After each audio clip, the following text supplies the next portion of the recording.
We did it! Hey everybody, oh shit. Well, this is the $100 milestone Q&A thank you video. And as I said, we did it. We made the first milestone. You made the first milestone. So, before we get to your questions, which I'm very eager to answer, I just want to say thank you. Thank you for this. When I started this Patreon campaign, I had no idea if anybody would hop on, but actually quite a few people did, and this is about the best compliment I can get for doing it. And it's not about the money, but it's about seeing that there are people out there who really enjoy what I'm doing with this channel. And I'm putting a lot of myself into this, so seeing that you really enjoy this and that you go forward and want to support me with this, it means everything. So let me just say thank you. But without further ado, let's get to your questions. So for the first like 5 questions or so, it would make sense to answer them combined because they all kind of relate to each other. So Conry asks, besides your educational background, maybe how the idea of this channel started? And Caroline Mills also asked, what made you decide this type of channel? And Samir Gardner, who was the very first Patreon to hop on, so dude, pretty awesome. I read that you have been involved in game development. What projects have you worked on and which tools or languages? So alright, let's start with the educational background because this one is pretty easily answered. I have a degree in creative media and technologies, which I did in 2008 at the University of Bradford in West Yorkshire. The studies were pretty modular, so it allowed me to kind of go into a lot of different areas like programming, design, 3D animation, audio engineering, music recording, and also game design and game development. So I kind of was able to get a very broad field of expertise through these studies. And after this degree, which was a bachelor's degree, I got an offer to do an instant dissertation instead of doing the master beforehand.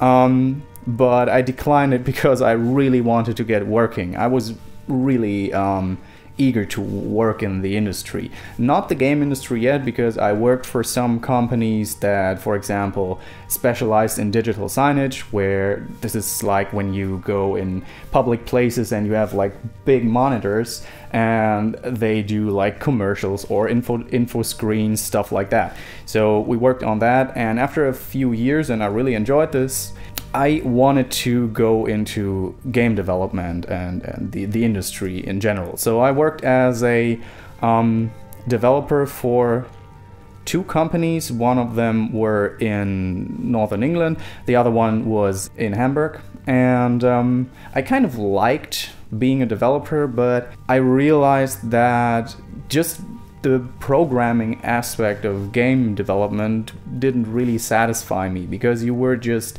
the guy who got concepts from game designers and you got art designs from the artists and you just made them a reality, which is cool, but it kind of lacked the creative freedom that I personally wanted from this job. So I strayed more into game design because it was always a field that interested me a lot, and I had done a few works before, like with friends and all, to specialize in game design.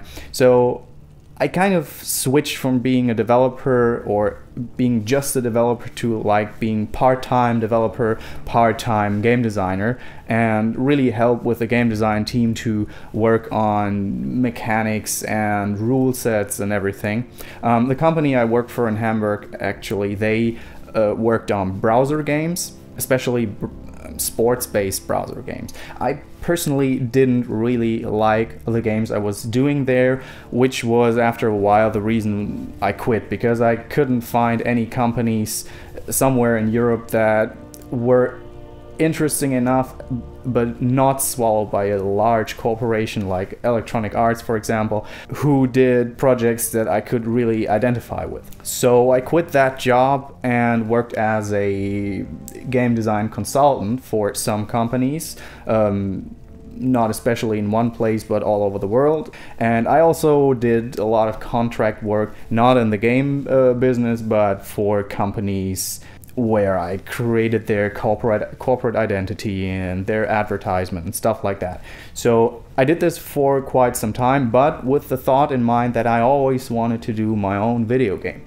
So before I quit that job, I actually saved up a lot of money, so I always had a reserve for when I'm working on my own game. So I started this with only one friend, and it's a very small game. I'm gonna talk about this a bit more later. And as we were working on this game, my friend and I, after a year or so, we realized that, well, there were a few reasons that led to me starting to work on YouTube, especially in the game design field. Because, first of all, I've been watching a lot of YouTube, and I really like the approach of niche television, so to say, right? You have a certain field of interest that you want to see videos about, and you can't do that on television mostly, because television is for a broad audience. But if you are interested in, I don't know, makeup or in anything, or especially in game design, you can find awesome videos on YouTube for that. And I always like that. I've been watching, for example, Extra Credits for years. I've been watching a lot of channels that I really enjoyed, and I like the approach to say, this is niche content, but for people who are really interested in this sort of stuff. So that was one of the reasons I started, but the other reason was that we were developing a game, and we put a lot of work in there. We put a lot of time in there, and also thinking about that, a lot of money actually. So making this game was never about money. It was more like making a childhood dream come true, right?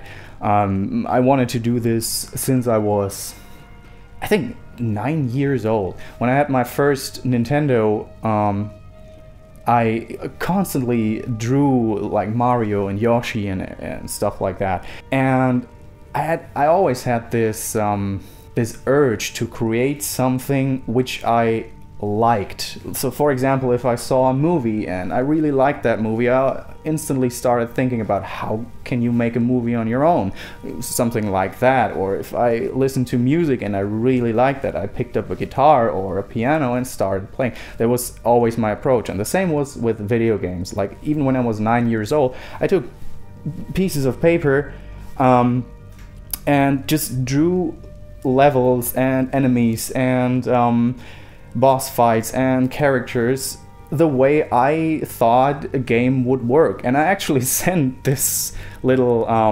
concept to Nintendo as a child, and I got a letter from them, and I expected that they would send me back a cartridge with the finished game. It was a game about my my stuffed animal. It was a duck, and that was like my best friend back there, and I wanted to make a game about him, so I expected them to send me a cartridge with that game. But instead they sent me a letter and 3 other games. Like actually it was, I don't know which games it were, but it was 3 brand new Super Nintendo games they sent me as a thank you. They sent me a letter saying like, this is not how it works, but we can see that there's something in you, so please keep working at it, and maybe at some point in your life you can start making this game. And it was actually a few years back, I just started making a platformer game, and it was actually the platformer game that was based on this concept that I made as a 9-year-old with a duck. And I drew the duck, I drew animations, and I thought like, make it a reality. It was just a fun project, but in the end the game I'm working on now is based on this engine. So it's kind of like a very, very long personal story. That was always what this game was about. It was never about getting rich or earning a lot of money with it. I mean, we've been working on it for over 2 years now, and it's gonna take a lot more time because we don't always have the time, and there have been a lot of motivational valleys, so to say. So when you're working for such a long time on a game, you think about how you can get it out there once it's done. And obviously our approach will be Steam Greenlight, but what always helps is if you have people that actually know you and that are looking forward to something you are doing. So that was also one of the intentions of saying, hey, let me start doing a YouTube channel where I talk about what I love, which is video games and game design. And maybe at some point you have a bunch of people that enjoy what you're doing and that grow into a cool community, which already happened. And once I announce the greenlight process of the game, these people would maybe be open to help you with it. So these were kind of the main reasons why I started this channel, but the channel itself turned into something way more. I mean, it's become a piece of my heart, actually. I mean, I know it sounds cheesy, but it is. I'm putting so much of my own personal free time in it, and I sacrificed a lot for it, but I would do it again all the time. So, okay, enough. Next question. Okay, this question is also from Samir. Have you seen or felt any paranormal stuff besides you? UFO, ghost, Bigfoot. Okay, I don't know what you mean by besides you. I just take it as a compliment that you think I'm paranormal, but have I experienced any paranormal stuff? To be honest, I don't really think so. The closest thing to paranormal things were huge coincidences. For example, one time I wanted to call a friend of mine, and I hadn't talked to her in over a year. So because we were living in different places, and I thought like, man, we have to catch up. So I decided to do this in an hour or so, and half an hour later she called me. Stuff like that. These huge coincidences where you think like maybe the entire world has just a limited amount of RAM, and suddenly there's just enough space for so much information and stuff like that. But no, I don't actually have experienced anything really paranormal so far. How is your average Saturday? My average Saturday is, I'm mostly waking up sometime between 8 and 9 a.m. I'm gonna make a breakfast, I'm going to the gym, I'm going to work out, I'm going back and eat a bit, and then probably I'm gonna work the rest of the day. Well, this is the average Saturday. But yeah, and then I go to bed sometime at, I don't know, 3 a.m. or something. Well, this will be my average Saturday. How is your average Monday? Well, pretty much like the Saturday. What's your best line to seduce girls? I mean, you mean like pickup lines? Well, actually, the best line that pretty much always works is hi or hello. It really works. Lager versus ale. So which one I prefer? I prefer whiskey. Always. Star Trek or Star Wars?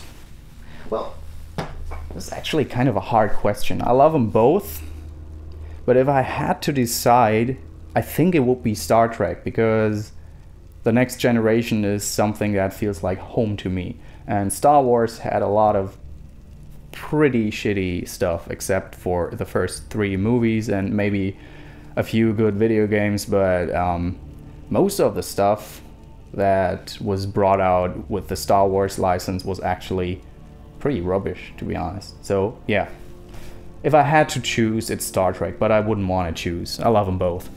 If you had to choose an alternate reality based on a horror survival game, which one would you choose? That's kind of an interesting question.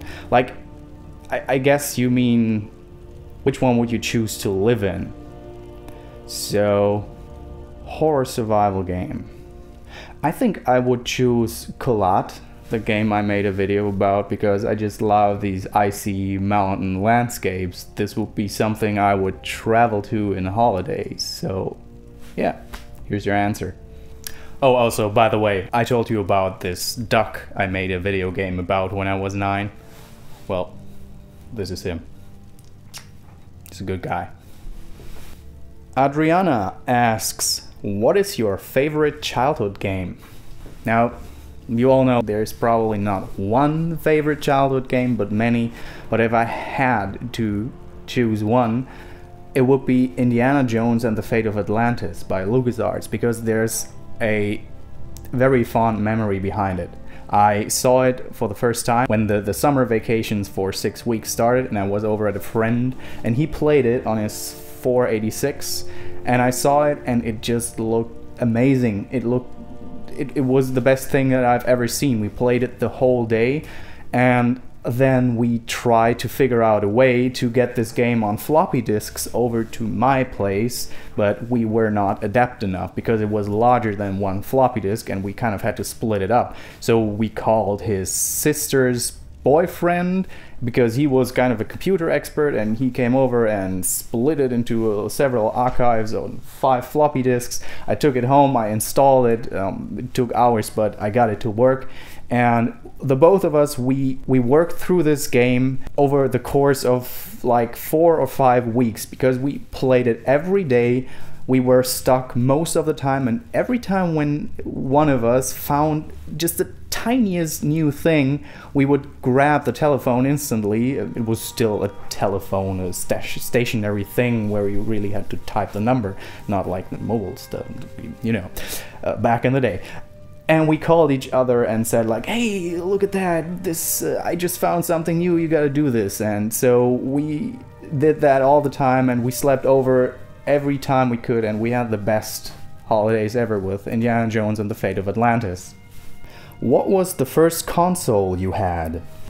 Well, technically, well, I'd name 3. The first one was an Amstrad CPC that actually my brother possessed, but my personal first console was the Game Boy, but since it was a handheld console, after that I got the NES, and the story behind it was actually quite cute because I got it for Christmas, and it was a typical Christmas present that every kid wanted. And once you saw the big box and you knew that this was gonna be the Nintendo Entertainment System, you knew that your life was pretty much gonna be awesome from that point on. And yeah, I enjoyed the fuck out of it.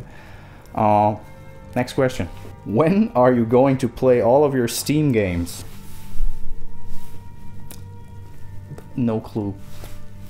Really. Tell us more about your video game. So, as I said, it was based on this platformer engine with a duck game. Like that guy. But it's not about a duck. The story we created for the game is based on an old Russian fairy tale. It's the Colobok. It's a little ball of dough that comes to life and ventures out into the forest and meets different animals and sings to them. So the game is just based on that. So you play that little ball of dough, but you have to go into like these mysterious deep mountainscapes and into these caves and stuff like that. And it's gonna be a puzzle platformer. Everything is hand drawn, and it's gonna have a somewhat cute but also very melancholic atmosphere. So everything in this game is made by just my friend Tim and me. I'm doing all the programming, and the rest, like graphics, music, the puzzles, the mechanics, everything is made by both of us. And I don't want to go into too much detail yet, but we're gonna get to a point where we can do the first big player test soon. But it's, as I said, it's gonna be a puzzle platformer, and it's gonna be centered around a mechanic that has to do with colors and sounds. But it's actually quite hard to explain in just a few sentences. So I'd just say, if you're interested, just wait a little bit, and at some point we will publish a bit more. Say my name with that Russian accent you made. Whoop whoop. Привет, Adriana. Shorty asks, when and how did you start to tinker with game development? Well, I think I kind of answered that, right? I actually started to tinker with game development when I was 9 years old. But actually the first time I started really developing a game was, I think when I was 13 or 14. I got QBasic for my PC, which is basically a basic programming language, and the first games I made were simple text adventures, where you had like a text story and then you had to choose between 4 different options, and mostly you would die in a horrible way when you chose the wrong option, and you could never really see which one was the right option. Mostly it was the less obvious, so those games were terrible, but it was a lot of fun to do that. What PC setup do you have? Which consoles? Well, actually, I kind of stopped caring about PC hardware. As long as it all works, I'm fine with it. At the moment, I have a gaming laptop, which is, I think it's an i7 2.8 gigahertz, when I'm not mistaken, with an ATI graphics card. I think it's a Radeon 7970 mobile. It's okay, but it starts getting weak, especially with Unreal Engine 4 games. Consoles, I have a lot of consoles here. I have a Super Nintendo, I have an NES here, I have a GameCube here, I have PS1, PS2, PS3, PS4, an Xbox 360, and a Wii U.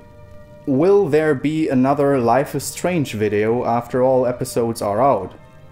I love the game. Well, I love the game too, but to be honest, I haven't got to play it after the first episode. I just didn't have the time. And I don't think that I'm gonna make another video about it, because, I mean, it could be, like, if I play it and there's something really mind-blowing about it, I come up with some kind of theory, maybe I make a video, but it's not planned, and I don't think it's gonna happen, because I just wanted to recommend the game to all of you, because I think it's a really well-made video game, and I just did a short commentary about it, and I think I said already everything I wanted to say about it, so it's not planned, but who knows, right?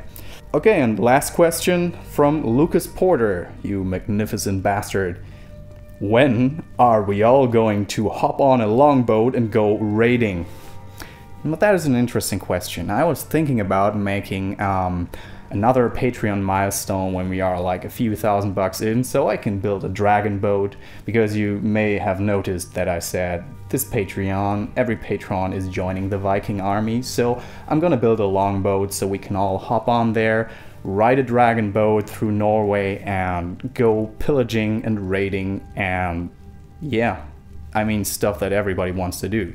But on a serious side note, I had something in mind for Patreon, and I want to try this out. Please tell me what you think about it, because I actually met a lot of friends during this whole YouTube phase and also via Patreon, and I'm planning to do some kind of Let's Plays. It's not the classical Let's Play, but I kind of want to take a certain game that is in some ways interesting, especially if you're a game designer, or historically interesting, and play it with one of my Patreons, and just do like a playthrough, and I'm gonna release it only on Patreon first. I tinkered with the idea of doing Let's Plays, these designer Let's Plays before, and I tried it out and it was horrible. It was absolutely horrible.